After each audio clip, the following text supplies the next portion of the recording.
America, Israel, Iran యుద్ధం peaks కి చేరింది. ఓ పక్క ఇరాన్ గల్ఫ్ దేశాలపై దాడులతో వణికిస్తుంటే మరోపక్క ఇరాన్ టాప్ లీడర్స్ ని అమెరికా, ఇజ్రాయెల్ హతం చేస్తున్నారు.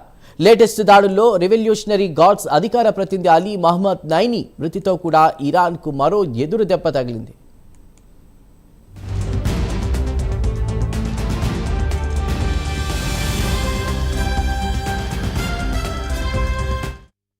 ఇప్పటికే అమెరికా దళాలు మరోసారి ఇరాన్ ఇంటెలిజెన్స్ మినిస్టర్ ఇస్మాయిల్ ఖతీబ్ను చంపేశారు.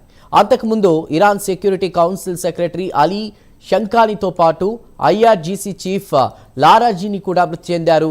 ఇక ఇరాన్ సుప్రీం అలీ ఖమేని తర్వాత ఇప్పటి వరకు ఇజ్రాయెల్ దాడుల్లో ఇరాన్ రక్షణ నిఘా వ్యవస్థకు చెందిన ముఖ్య నేతలు పలువురు చనిపోయారు. వరుసగా కీలక నాయకులు మరణిస్తున్న ఇరాన్ ఏ మాత్రం వెనక్కు తగ్గడం లేదు.